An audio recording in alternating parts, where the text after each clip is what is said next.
Guys, I'm telling you something. Go grab your blanket because we're gonna get scared. Oh god, we're gonna get spooked.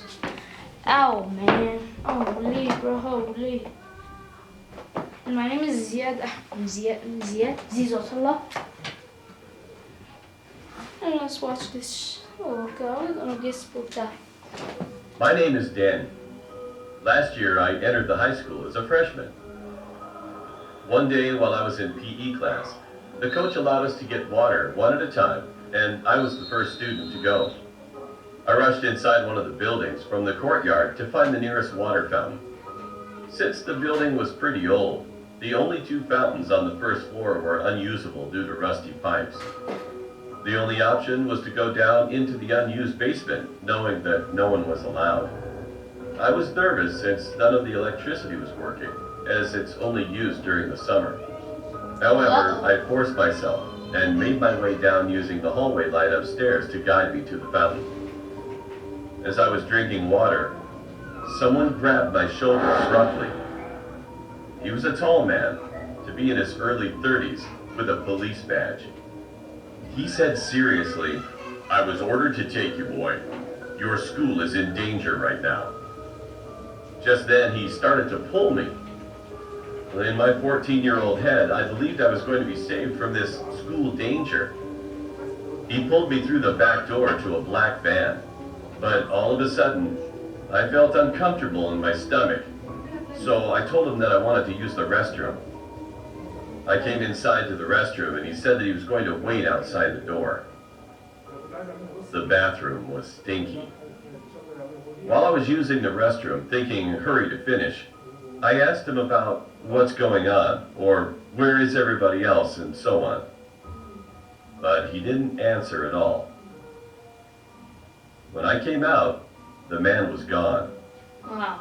Then I heard the back door slam. I turned around and there was that man. The guy had a knife and he pointed at me across the scarcely visible hall. I was terrified. I screamed and started to run. He also started sprinting toward me at an alarming rate, and then I felt burning on my back and finally blacked out.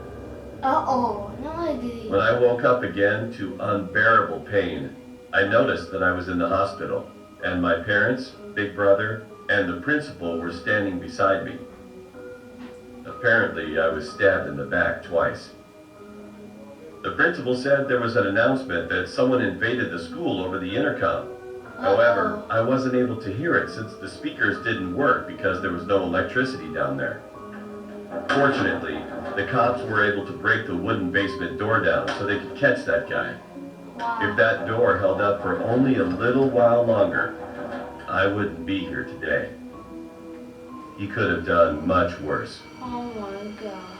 To this day, I always thank God that I'm alive.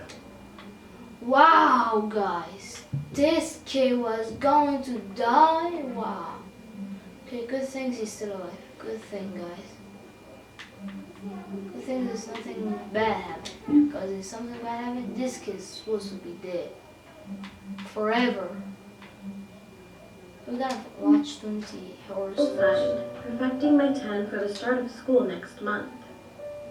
Mom was in the kitchen cooking her famous fettuccine alfredo, and Dad was on the way home with a movie from Redbox. My life was perfect, but everything was about to change with the arrival of a new neighbor next door. Okay, let's watch this. I'm sorry, guys. I'm sorry for giving this because me and Mom are something so much scary. This happened when I was in college. Okay. I was 20 at the time, studying for an upcoming exam in biology. That is, until my roommate busted in my room. She wasn't yelling, but I could see she was drunk by her excitement. I rolled my eyes and sighed. I completely lost focus now. But it was okay. I'd kind of gotten used to her behavior. She was a party girl while I was, well, a nerd.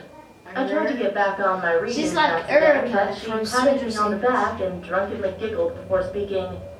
"Come on, Jasmine. Every time I see you, you're always reading a book." I sighed before Wow. speaking. "And every time I see you, you smell of alcohol and vomit." She frowned at me. Wow. "How about this? I'll be quiet all week, if you come to this party tomorrow at 8. I wanted to say no, but then I thought about it. I mean, I do always work really hard. Besides, she won't barge in like this for the whole week? Sounds too good, I thought to myself. So I nodded and continued to read.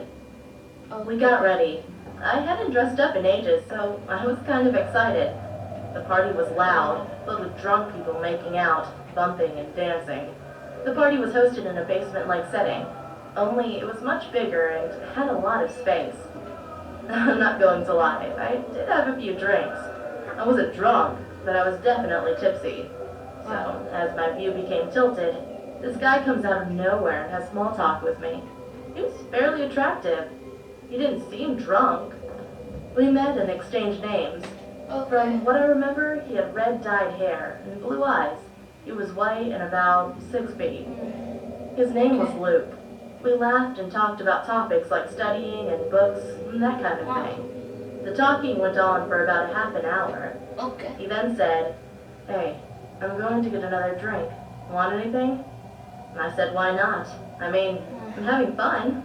So later on, he came back with drinks. And the next thing I remember, we were making... Okay, this is gonna be bull. Okay.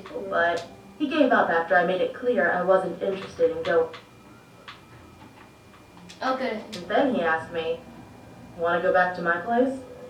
Which I politely declined. I already know what he wants. Besides, I needed to be on campus in the morning. "Come on, I promise it will be fun."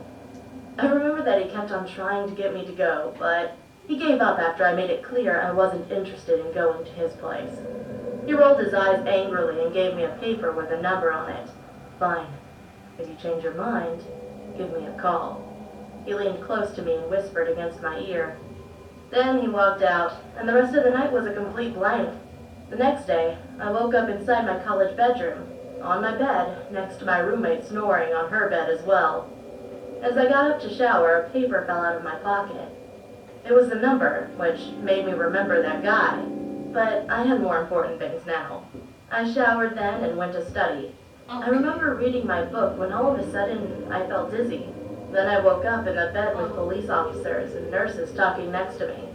Turns out I had this dangerous allergic reaction that could only be caused from saliva or any bodily fluids that had come from decaying or rotting flesh. Which to my surprise was weird. I hadn't been kissing anyone, let alone ate anything raw.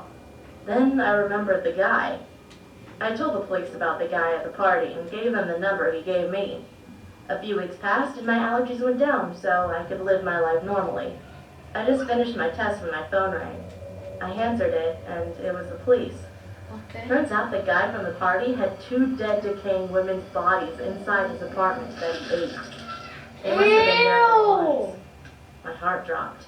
The thought that I made out with someone who ate human flesh, or even worse, was what if I had agreed to come to his place? I may have been one of those bodies. Oh, fuck. Okay, this actually is insane. When I was in the I'm 7th so grade, scared. I heard about astral projection for the first time and thought the idea seemed pretty cool. Who wouldn't want an out-of-body experience and travel around the world? Anyways, I've been attempting it for several months to no avail. I did doubt it wasn't real and eventually stopped attempting it. Then one day out of January, I decided to hit the bed at around 7 p.m. to take a nap, and the next second I began to feel I was being pulled out of my body as a strong vibration feeling overcame me, similar to that body feeling you get from a strong nicotine rush.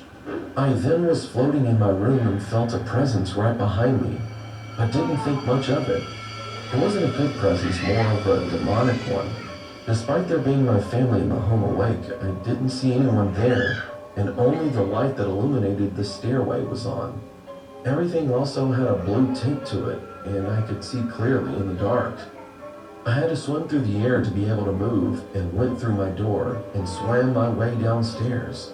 I decided to go up and through the ceiling, and then through the roof, and explore this new plane of existence. However, as I went through the ceiling, I saw this creature rushing towards the stairs, and it stopped as soon as I stopped moving to see it. I could only see the back of it from the right side of it since it was blocked by a wall, but it had yellow skin, pointy, elongated ears, a tail that's medium-sized, and it appeared to be as tall as I was at the time, 5'6". Okay. I stared at it for a few seconds, frozen in fear, and before I knew it, I was awake, back in my bed. I looked at my clock and several minutes had passed by. I don't know what to think of that, but it was an interesting experience. Okay. When I was 8 years old, I didn't have any friends. My Oh. mom wouldn't allow me to play outside with the other kids in our neighborhood. I Why? was always alone. The only playmates I had were my cousins and my brother, but it took 3 hours and 25 minutes to get to their houses. One day, my mom let me play outside with the kids in our neighborhood for the first time because she was going somewhere, maybe to work or run errands. I got my dolls and other toys and was excited to play with the kids outside. When I got there, no one wanted to play with me. The attempt was useless, but then someone approached me. He had puppy eyes and was cute. We quickly became playmates. Even though he was a boy, he would join me for tea parties with my dolls. He also invited me to play with him at his house. But I was confused because his house looked old and abandoned. Like it hadn't been cleaned up for almost 12 years. We decided to go play in his garden. When we got there, I puked.